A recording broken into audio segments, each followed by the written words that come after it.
Hello student, आइए आज हम लोग समांतर श्रेणी के बारे में अध्ययन करते हैं। क्लास जो है 10 का पूछे जाने वाला बहुत ही महत्वपूर्ण क्वेश्चन है। आपके बोर्ड के एग्जाम में बहुत ही जो है पूछा जाता है और जो है ये आपके लॉन्ग क्वेश्चन में आता है, ठीक है ना। तो आज हम लोग पढ़ेंगे समांतर श्रेणी के बारे में। समांतर श्रेणी क्या है, समांतर श्रेणी जो है कैसे लगाई जाती है, और समांतर श्रेणी का पूरा जो है विस्तृत जो है अध्ययन आपको बताया जाएगा। और जो है आपको सार्वंतर निकालना, फिर आपको एन का वैल्यू और ए एन का वैल्यू, ये सभी चीजें क्या होती है क्या नहीं होती है इसके बारे में अध्ययन कराया जाएगा, ठीक है ना। तो देखिए पहली बात तो हम लोग बात कर लेते हैं सार्वंतर क्या होता है, यानी कि जो है समांतर श्रेणी क्या होती है इसके बारे में बात कर लेते हैं। तो देखिए एक जो है समांतर श्रेणी की बात करेंगे। एक समांतर श्रेणी संख्याओं का एक ऐसी सूची है जिसमें प्रत्येक पद अपने पद के एक निश्चित संख्या जोड़ने पर प्राप्त होती है।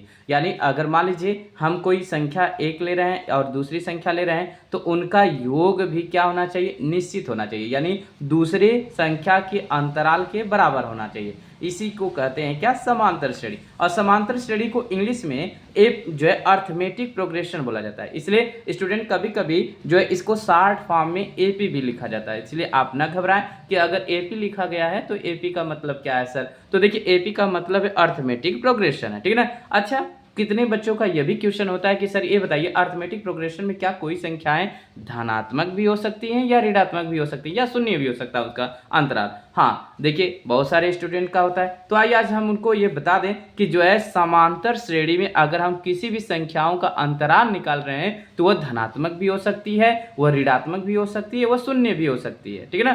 तो आइए अब इसके बारे में पूरा अध्ययन करते हैं कि जो है समांतर श्रेणी क्या होती है, ठीक है ना। जैसे बहुत सारे स्टूडेंट का ये होता है, और देखिए आपके एनसीईआरटी बोर्ड का सोल्यूशन हम दिखा रहे हैं, और एनसीईआरटी बोर्ड का आपके बोर्ड के एग्जाम में बहुत पूछे जाता है। अगर आपको जो है नहीं आ रहा है समांतर श्रेणी के बारे में अध्ययन करना, तो आइए हम अब पूरा समझाते हैं आपको। जैसे अभी तो ये पहचानना स्टूडेंट को बताया जाए कि समांतर श्रेणी कैसे पता किया जाता है कि समांतर श्रेणी है कि नहीं है, अगर उनके बीच का अंतराल है कि नहीं है, ठीक है। जैसे आपको कोई संख्या दे देगी, एक 100 दे दिया गया और एक आपको जो है 70 दे दिया गया, ठीक है ना।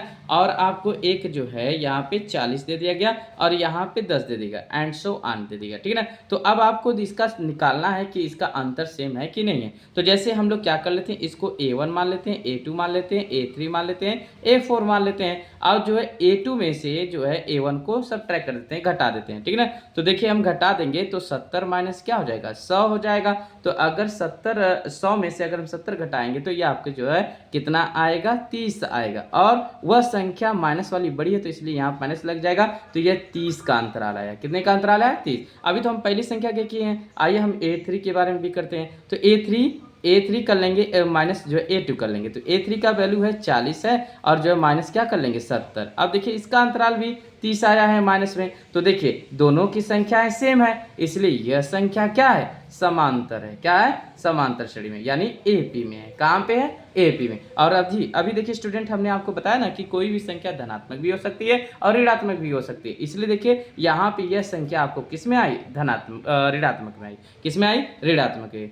अब लग रहा है कि आपको आ गया होगा। अब चलते हैं आगे। अब आपको बताते हैं कि जो है कैसे कोई संख्याओं को ज्ञात किया जा सकता है, ठीक है। चलिए अच्छा आइए हम लोग आप लोगों को बताते हैं। तो देखिए ध्यान से देखिएगा। मान लीजिए पहली जो है क्वेश्चन संख्या हम लोग ले लेते हैं और इसको लगाना आपको सिखाते हैं, ठीक है ना। जैसे आपके जो है प्रश्न बोर्ड में जो इंपॉर्टेंट है वही आपको प्रश्न बताएंगे जो आपके बोर्ड के एग्जाम में आने वाला है। तो पहला प्रश्न अगर मान लीजिए जाए कि जो है दी हुई समांतर श्रेणी, दी हुई समांतर श्रेणी के प्रथम पद लिखिए जबकि प्रथम पद ए और सार्वंतर डी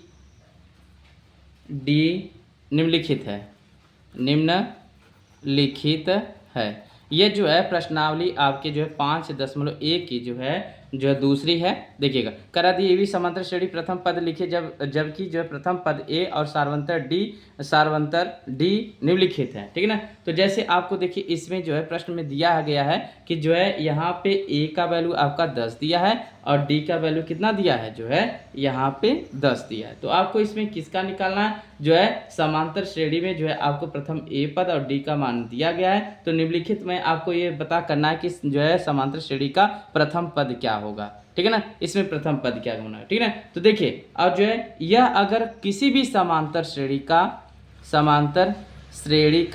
अगर जो है पद निकालना, तो पद निकालना हो तो इसका सूत्र होता है ए प्लस डी, जो है यहाँ पे a प्लस 2d, जो है a plus 3d and so on, ये निकालना होता है, ठीक है ना। तो देखिए इसमें सारवंतर देखिए प्रथम पद आपका a बराबर कितना दिया है, जो है 10 दिया है, और बताइए जो है a प्लस यहाँ पे d बराबर कितना दिया है, 10 दिया है। तो यहाँ पे हमको करना है, ठीक है ना। तो देखिए a प्लस डी बराबर जो है कितना 10, कितना दिया है 10 दिया है, ठीक है ना, 10 दिया है यहाँ पे। अब देखिए a का भी वैल्यू और d का भी वैल्यू 10 दिया है, तो a का वैल्यू हम 10 कर दिए और प्लस जो है d का भी वैल्यू क्या कर दिए 10 कर दिए, ठीक है ना। अब दोनों को जोड़ देंगे तो a प्लस डी बराबर कितना हो गया 20 हो गया, ठीक है ना, 20 हो गया। अब हमको निकालना है a प्लस 2d का वैल्यू, किसका निकालना है, a प्लस 2d का वैल्यू निकालना है। तो यहाँ पे देखिए जो है प्रथम a का वैल्यू कितना दिया है 10 दिया है, और जो है प्लस 2 गुणे d का भी वैल्यू कितना दिया है, जो है 10 दिया है। तो यहाँ पे 10 प्लस 10 दूना 20, अब 20 से कितना हो गया 30 हो गया, ठीक है ना। तो हम किसका वैल्यू निकालें, इसका वैल्यू निकालें, और यहाँ पे किसका वैल्यू निकालें, इसका निकालें। अब देखिए a प्लस 3d है, तो a का वैल्यू कितना दिया है 10, अब प्लस जो है 3, अब गुणे d का वैल्यू कितना दिया है 10। अब जो है स्टूडेंट अब इसको लगाएंगे तो यहाँ 10 प्लस 10 तिहाई 30, और ये कितना हो गया 40 हो गया। तो देखिए ऐसे बनता गया। तो प्रथम पद आपका 10 है, द्वितीय पद आपका जो है 20 है, और जो तृतीय पद आपका जो है 40 है 30 है, और जो है चतुर्थ पद आपका जो है 40 है, एंड सो ऑन, ऐसे ही बढ़ता चला जाएगा, ठीक है ना। आया समझ में। देखिए अगर अभी जो है किसी को ना समझ में आया होगा तो आइए एक और लगाते हैं हम लोग, ठीक है ना। जैसे मान लीजिए यहाँ पे दे दिया आपका जो है दे दिया कि जो है बताइए a बराबर, दूसरा आप लगाते हैं यहाँ पे a बराबर दे दिया -2 दे दिया, ठीक है ना, और जो है d बराबर दे दिया कितना 0 दे दिया। अब बताइए 0 दे दिया तो इसका आपको प्रथम पद निकालना है और द्वितीय पद निकालना और तृतीय पद। तो पद निकालने का समांतर जो है श्रेणी का पद निकालने का फार्मूला होता है a plus D, a plus 2d, a plus जो है 3d एंड सो ऑन, ठीक है ना। तो एक प्रथम पद कितना दिया है आपका -2 दे दिया, ठीक है ना। तो a का वैल्यू हो गया। अब देखिए a प्लस डी का वैल्यू निकालेंगे तो a का वैल्यू दिया है -2 और बीच में क्या लगा है प्लस, और d का वैल्यू कितना है 0, तो ये प्लस d का भी वैल्यू कितना हो गया -2 हो गया, क्या हो गया -2। अब चलिए a प्लस जो है 2d का वैल्यू निकालते हैं, a का वैल्यू -2 है और प्लस 2 गुणे d का वैल्यू 0 है, तो यहाँ पे देखिए 2 -2 हो जाएगा और प्लस 0 का गुणा करेंगे टोटल टर्म में 0 हो जाएगा, इसलिए -2 आ गया। तो देखिए यहाँ पे -2 एंड सो ऑन, ये चलता चला जा रहा है। तो स्टूडेंट आपको लग रहा होगा कि अगर कोई भी प्रथम पद दिया हो और सारवंतर दिया हो तो और उसमें अगर पद का संख्या निकालना हो तो आप कैसे निकालेंगे, तो ये आप समझ में गया आगे, ठीक है ना। अब आइए हम लोग जो है नेक्स्ट चलते हैं, जो है तीसरी सवाल लगाते हैं। एनसीईआरटी बुक का जो है तीसरी सवाल लगाते हैं। देखिए यहाँ पे हो गया, अब तीसरी सवाल लगाते हैं। तीसरी सवाल में क्या पूछा है कि जो है निम्नलिखित में से प्रत्येक एपी के लिए प्रथम पद तथा सारवंतर लिखिए। प्रथम पद तथा सारवंतर लिखिए। आइए हम लोग बात कर लेते हैं प्रथम पद और सारवंतर, इसका निकालते हैं प्रथम पद और सारवंतर क्या होता है, ठीक है ना। तो देखिए पहला दिया है 3, 1 और जो है -1 का माइनस और 3 दिया है, ठीक है ना। प्रथम पद जो पहला पद दिया रहता है प्रथम पद को हम a से प्रदर्शित करते हैं, इसलिए 3 हो गया। और सारवंतर के लिए हम लोग क्या करते हैं, जो है सारवंतर के लिए d को इंडिकेट करते हैं और यहाँ पे a2 - a1 कर लेते हैं, और जो है यहाँ पे d बराबर जो है a3 माइनस जो है a2 कर लेते हैं। तो जब हम दूसरी संख्या में से पहली संख्या को घटाते हैं तो इसका जो है सारवंतर निकलता है, ठीक है ना। तो देखिए प्रथम पद आपका 3 निकल गया, अभी हमको सारवंतर निकालना है। तो d बराबर A2 का वैल्यू यानी A1 हो गया, A2 हो गया, A3 हो गया, A4 हो गया। अब इसके बीच का निकालेंगे तो एक A2 का वैल्यू देखिए मित्र यहाँ पे 1 है और जो A3 माइनस जो है A1 का वैल्यू कितना है 3 है। तो यहाँ पे D बराबर 3 में से अगर 1 घटाएंगे तो आपका जो है -2 बचेगा। तो सारवंतर इसका देखिए A प्रथम पद 3 आया और सारवंतर इसका जो है कितना आ रहा है, जो है सारवंतर D का वैल्यू -2 आ रहा है, ठीक है ना, ऐसे निकल गया। अब आइए हम लोग नेक्स्ट सवाल की भी करते हैं, जो यानी कि दूसरी। अब देखिए पहले हमने आपको बताया, अब दूसरा। अब देखिए इसमें से जो है तीसरी का अगर हम लोग जो है कौन सा निकालें, यहाँ पे दूसरा अब निकालते हैं। दूसरा निकालते हैं कि इसका जो है प्रथम पद और सारवंतर निकालते हैं, ठीक है ना। तो देखिए तो अब इसका प्रथम पद और सारवंतर निकालेंगे तो प्रथम पद देखिए सारवंतर कैसे निकलता है, -5 दिया है, -1 दिया है, 3 दिया है, 7 दिया एंड सो ऑन।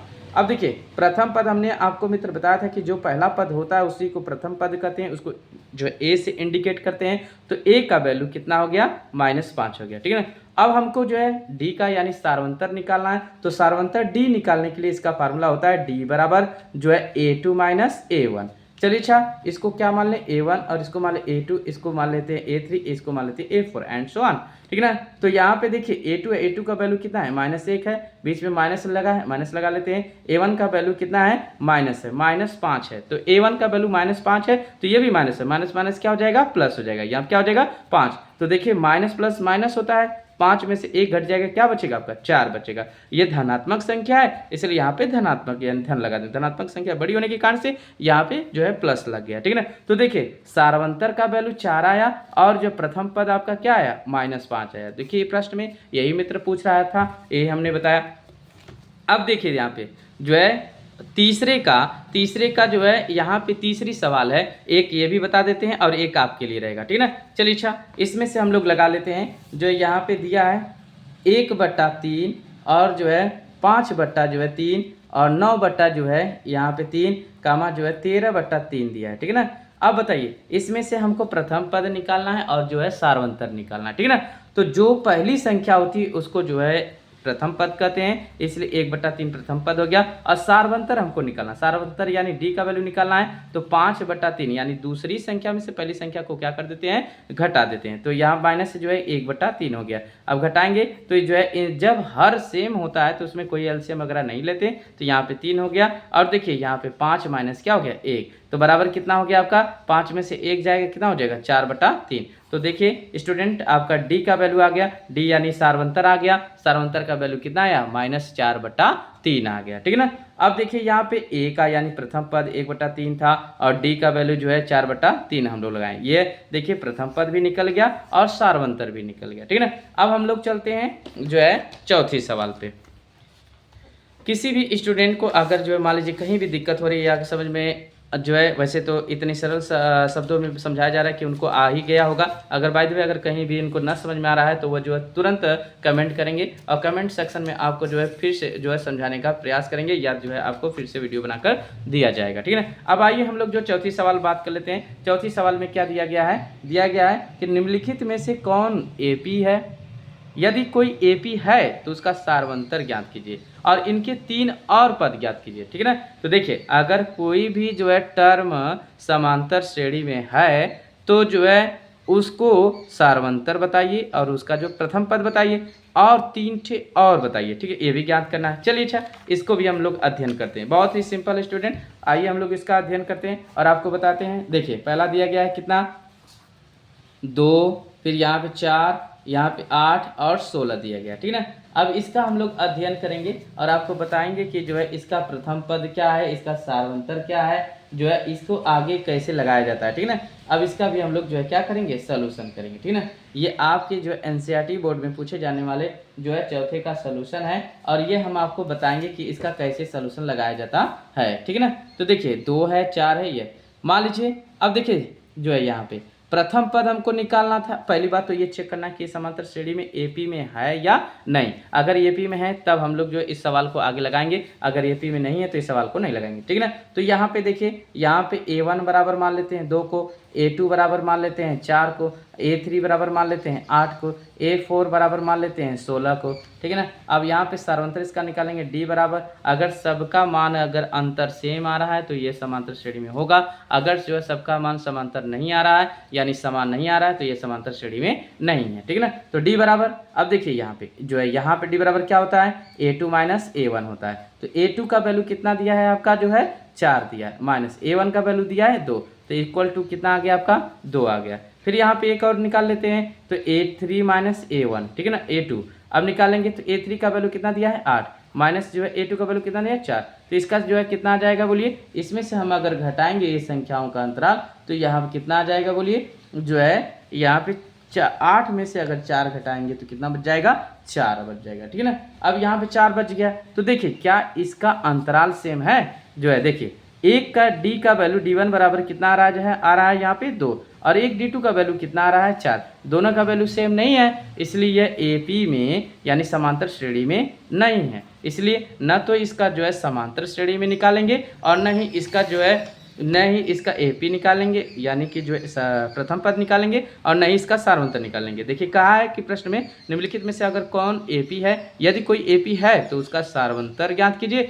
और उनके 3 पद और निकालिए, लेकिन ये तो समांतर श्रेणी में है ही नहीं तो इसलिए इसका सोल्यूशन कोई नहीं करेंगे। अब चलते हैं आगे देखिए यहाँ पे दिया गया है क्या, 2 दिया है, 5 बट्टा जो है 2 दिया है, 3 दिया है, 7 बट्टा 2, और इसको भी चेक करते हैं कि ये समांतर श्रेणी में है या नहीं है। अगर समांतर श्रेणी में रहेगा तो इसका 3 पद और निकालेंगे और प्रथम पद निकालेंगे और सार्वंतर निकालेंगे, ठीक है ना। चलिए अच्छा अब आइए देखिए हम लोग कर लेते हैं इसका, देखिएगा जो है यहाँ पे जो है क्या दिया गया है, 2 दिया है, 5 बट्टा जो है 2 दिया है, कामा जो है 3 दिया है, 7 बटा 2 दिया है, ठीक है ना। अब इसको लगाएंगे, चलिए अच्छा लगाते हैं। तो प्रथम पद यानी A1 बराबर कितना दिया है 2, और A2 बराबर दिया है कितना 5 बटा 2, A3 बराबर कितना दिया है 3 दिया है, जो है A4 बराबर जो है आपका दिया है कितना 7 बटा 2 दिया है, ठीक है ना। अब देखिए यहाँ पे हम लोगों को निकालना है, अब इसका निकालने के लिए हमको क्या करना होगा, सबसे पहले इसका सार्वंतर निकालते हैं, तो D1 बराबर कर लेते हैं, तो A2 माइनस A1, अब जो है A2 माइनस A1 करेंगे तो A2 का वैल्यू कितना है 5 बटा 2 है, माइनस यहाँ पे क्या कर लेंगे 2 कर लेंगे, जो है इसके हर में कुछ नहीं तो क्या मान लें 1 मान लें। अब इसका एलसीएम ले लेंगे तो 2 आ जाएगा, अब 2 आ जाएगा तो यहाँ पे 2 आने के बाद हम इसका सोल्यूशन करेंगे, तो यहाँ पे 2 5 हो जाएगा, माइनस 1 2 2 हो जाएगा, 2 दूना 4 हो जाएगा। अब घटा देंगे तो 1 बटा क्या आ जाएगा, यहाँ पे 1 बटा 2 आ जाएगा। अब हम मान लेते हैं D2 का वैल्यू निकाल लेते हैं, तो D2 का वैल्यू निकालेंगे तो यहाँ पे D2 बराबर होता है जो है A3 माइनस A2, तो देखिए A3 का जो है स्टूडेंट कितना वैल्यू दिया गया है, यहाँ पे 3 दिया गया है, ठीक है, माइनस A जो है 2 का वैल्यू कितना दिया है 5 बट्टा 2 दिया है, ठीक है ना। अब इसके अपन 1 करेंगे तो अब इसका एलसीएम लेंगे तो कितना आएगा 2 आएगा, फिर यहाँ पे 3 दूना 6 हो जाएगा, माइनस 5 हो जाएगा, बराबर कितना आ जाएगा 1 बट्टा 2 आ जाएगा। तो देखिए D1 का वैल्यू और जो है D2 का वैल्यू दोनों सेम है, इसलिए यह जो है AP में है। तो अब AP में है तो इसका प्रथम पद हमको बताना है और सार्वंतर बताना है और 3 पद और बताना है, ठीक है ना। तो देखिए प्रथम पद यानी A का वैल्यू 2 दिया है और D अभी सार्वंतर हम लोग निकाले हैं तो दोनों का वैल्यू सेम आ रहा है, तो इसलिए 1 बटा 2 हो गया, तो ये सार्वंतर हो गया, ठीक है ना। अब हमको 3 पद और निकाला, पहली बार तो देखना है कहाँ तक दिया गया है इसका, देखिए यह A दिया है, यह A प्लस D दिया है, A प्लस जो है 2D दिया है, यह A प्लस 3D दिया है, तो हमको 3 पद और ज्ञात करना है, तो यहाँ पे हम कर लेंगे A प्लस जो है 4D, A प्लस जो है 5D, A प्लस जो है 6D, A प्लस 6D निकालना है, ठीक है ना। हमको 1 पद और निकालना है 3 पद, तो यहाँ पे देखिए जो है दिया है तो A प्लस जो है 4D वैल्यू निकालना है, तो A का वैल्यू दिया है कितना 2 दिया है, और प्लस 4 गुणे D का वैल्यू कितना दिया है 1 बटा 2 दिया है, तो यहाँ पे निकालेंगे तो यहाँ पे निकल जाएगा 2 हो जाएगा, प्लस जो है 2 एकम 2, 2 दूना 4, यहाँ पे कितना हो जाएगा 2 का गुणा 1 में करेंगे 2 हो जाएगा, बराबर 4 आ जाएगा, ठीक है ना। तो यह जो है किसका वैल्यू है D1 का, या D2 का, या D3 का, D4 का, D5 का। देखिए अब यहाँ पे जो है क्या आ गया इसका वैल्यू आ गया, ठीक है ना। अब निकालेंगे इसका, ठीक है ना। देखिए देखिए ये जो है जो है A1 A2 A3 का वैल्यू दिया ना, तो यहाँ पे देखिए अब यहाँ पे A5 का वैल्यू आ गया, A5 का वैल्यू कितना आ गया जो है 4 आ गया। अभी हमको निकालना है किसका वैल्यू जो है A6 का वैल्यू निकालना है। A6 बराबर क्या हो जाएगा, देखिए यहाँ पे A प्लस जो है 5D, तो यहाँ पे A का गुणा A का वैल्यू कितना आया है 2 और गुणे 5 प्लस 5 गुणे डी का वैल्यू कितना दिया 1/2, तो यहाँ पे जो है 2 प्लस जो है 5 से कम 5, 5/2 हो गया। अब इसके बटा 1 कर लेंगे, तो इसके बटा 1 कर लेंगे तो यहाँ पे हो जाएगा इसका 2 और 1 का एलसीएम करेंगे तो कितना हो जाएगा 2 हो जाएगा। तो 2 हो जाएगा, यहाँ पे 2 दूना 4 हो जाएगा, प्लस जो है 5 हो जाएगा, तो 5 4 9/2 हो जाएगा। तो देखिए यहाँ पे जो है A6 का वैल्यू कितना आ गया आपका मित्र, जो है यहाँ पे 9/2 आ गया, ठीक है ना। अभी हमने को निकालना है किसका, बोलिए ए जो है यहाँ पे 7 का वैल्यू निकालना है, ठीक है ना। तो ये 7 का वैल्यू निकालेंगे तो a प्लस जो है यहाँ पे 6d हो जाएगा, 1 प्लस 6d, तो यहाँ पे a का वैल्यू 2 दिया है, प्लस जो है 6 गुणे d का वैल्यू दिया है कितना, बोलिए जो है 1/2, 2 3 6, तो यहाँ पे कितना हो गया 2 प्लस जो है 3 बराबर कितना हो गया 5 हो गया, ठीक है ना। तो देखिए एक वैल्यू कितना हो गया आपका, एक वैल्यू कितना हो गया 2 हो गया, एक वैल्यू 5/2 हो गया, 3 हो गया, 7/2 हो गया। देखिए इतना तो वैल्यू आपका दिया ही है। फिर अब इसके बाद हम लोग 3 पद और निकालें, तो 3 पद हम लोग निकाले हैं, कितना हो गया आपका, एक 4 हुआ, एक 4 हुआ आपका, फिर एक आपका जो है कितना हुआ यहाँ 4, फिर यहाँ पे 1 हुआ 9/2 हुआ, फिर 1 हुआ आपका 5 हुआ। तो देखिए कह रहा था ना कि अगर कोई भी समांतर श्रेणी में है तो उसका प्रथम पद बताइए और उसका सार्वंतर बताइए और उसके 3 पद और बताइए। तो देखिए हमने आपको ये सब निकाल कर दे दिया, ठीक है ना। चलिए अच्छा आइए एक और लगाते हैं, एक और लगाते हैं, फिर आपको बताते हैं कि जो है इसका सोल्यूशन कैसे होगा, ठीक है ना। चलिए अच्छा देखिएगा एक और हम लोग लगाते हैं जो है समांतर श्रेणी का और जो है एक और सवाल लगाते हैं, फिर आपको बताते हैं कि ये सब चीज़ें कैसे हुई, ठीक है ना। तो देखिएगा अब इसमें से आइए हम लोग एक बात कर लेते हैं, देखिए ये इसको लगाएं, हम लोग इसको लगाएं, और आइए जो है हम लोग किसको लगाते हैं, इसको लगाते हैं, ठीक है ना। तो देखिए यहाँ पे दिया है आपका जो है एनसीईआरटी बुक का बहुत ही इंपॉर्टेंट क्वेश्चन, आपके बोर्ड के एग्जाम में ये बहुत ज़्यादा पूछे जाने वाला प्रश्न है। देखिए दिया गया है -1/1.2, फिर कामा -3.2, फिर दिया है आपका -5.2, फिर आपका दिया है -7.2 एंड सो ऑन, ठीक है ना, ये दिया है। अब देखिए इसमें हमको निकालना है जो है अगर ये एपी में है तब जो है इसका सार्वंतर बताना है, तब इसका प्रथम पद बताना है, तब इसका जो है 3 पद और बताना है। पहले आइए चेक कर लेते हैं इसके समांतर श्रेणी में है कि नहीं। तो देखिए A1 का वैल्यू दिया है -1.2, A2 का वैल्यू दिया है -3.2, A3 का वैल्यू दिया है जो है -5.2, A4 का वैल्यू दिया है हमको जो है -7.2 एंड सो ऑन, ठीक है ना। आइए फिर अब हम लोग कर लेते हैं इसका, इतना दिया है, ठीक है। अब इसका निकालते हैं तो D1 बराबर A2 - A1। अब निकालेंगे इसका तो बताइए A2 का वैल्यू कितना दिया है आपका -3.2, फिर जो है ये माइनस, अब बताइए A1 का वैल्यू दिया है माइनस में दिया है, तो माइनस माइनस प्लस हो जाएगा, तो 1.2 हो जाएगा, ठीक है ना। अब देखिए ये प्लस है, ये माइनस है, प्लस माइनस घटा देंगे तो इसका कितना वैल्यू आ जाएगा, यहाँ पे जो है 2 आ जाएगा, ठीक है ना। तो देखिए 2 से 2 घटाएंगे 0 आ जाएगा, 3 में से 1 घटाएंगे 2 आ जाएगा, और जो है यहाँ पे माइनस में आएगा क्योंकि माइनस वाली संख्या क्या है बड़ी। अब देखिए यहाँ पे D2 का वैल्यू निकालेंगे तो यहाँ पे होता है A3 माइनस जो है यहाँ पे A2 होता है। अब A3 का वैल्यू कितना दिया है, यहाँ पे A3 का वैल्यू यहाँ पे दिया है -5.2 दिया है, और जो A2 का वैल्यू कितना दिया है, A2 का वैल्यू दिया है यहाँ पे, देखिए यहाँ पे माइनस जो है कितना दिया है, यहाँ पे माइनस जो है माइनस, देखिए पहले माइनस होता है तो माइनस माइनस क्या हो गया प्लस हो गया, तो यहाँ पे 3.2 हो गया, ठीक है ना। अब देखिए यहाँ पे निकाल देंगे तो देखिए 2 से 2 कट गया, अब 5 में से जो है 3 घटाएंगे आपका 2 बचेगा, और माइनस वाली संख्या बड़ी है इसलिए। तो देखिए स्टूडेंट इन दोनों संख्याओं का जो है अंतर सेम आ रहा है, इसलिए समांतर श्रेणी में है। अब हमको क्या निकालना होगा, प्रथम पद निकालना है, फिर इसके बाद हमको जो है क्या निकालना है, सार्वंतर निकालना है, फिर इसके बाद हमको 3 पद और निकालना है। तो देखिए इस जो है श्रेणी क्रम में प्रथम पद कौन है आपका, जो है यहाँ पे A बराबर -1.2 है, ठीक है। और इसका सार्वंतर D बराबर कितना आया है, -2 आया, ठीक है ना। अभी हमको क्या निकालना है, इसका जो है 3 पद और निकालना है, 3 पद और निकालना है, तो इसलिए देखिए A1 दिया, A2 दिया, A3 दिया, A4 दिया है, तो A5 का वैल्यू निकालना है। A5 का वैल्यू क्या होता है, यहाँ पे जो है A + 4D होता है, ठीक है ना।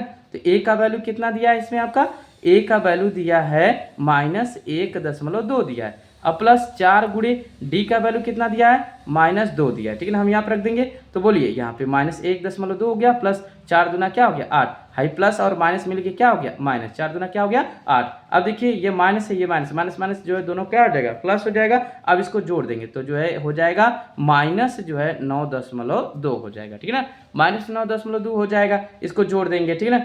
अब देखिए आइए ए जो है 6 का वैल्यू निकालते हैं, तो ए 6 का वैल्यू निकालेंगे तो ए प्लस जो है फिफ्थ डी हो जाएगा। तो देखिए यहाँ पे जो है ए का वैल्यू आपका दिया है जो है -1.2 और प्लस 5 गुणे डी का वैल्यू कितना दिया है अंतराल इसका जो है -2 दे दिया, ठीक है ना। तो यहाँ पे -1.2 और प्लस 5 दूना क्या हो गया 10, अरे प्लस माइनस माइनस हो गया, ठीक है। तो यहाँ पे 10 हो गया, ठीक है। तो अब इसको जोड़ देंगे कितना हो जाएगा 11 जो है 0.2 और जो है माइनस आ जाएगा, ठीक है ना। क्यों, क्योंकि देखिए 1.2 अगर हम जोड़ेंगे फिर 10 जोड़ेंगे तो यहाँ 10.0 यहाँ पे 2 हो जाएगा, 1 हो जाएगा, 1 हो जाएगा। अब इसको जोड़ेंगे तो यहाँ पे 11.2 आ गया, इसलिए देखिए यहाँ पे 11.2 माइनस वाली माइनस माइनस है तो यहाँ पे माइनस वाली संख्या बड़ी है इसलिए यहाँ पे माइनस लगा दिए। तो अब हमको निकालना है ए 7 का वैल्यू, तो ए प्लस जो है 6d। अब बताइए ए का वैल्यू कितना दिया है -1.2 दिया है और प्लस जो 6 गुणे डी का वैल्यू आपका कितना दिया है स्टूडेंट, यहाँ पे -2 दे दिया, ठीक है ना। तो -1.2 प्लस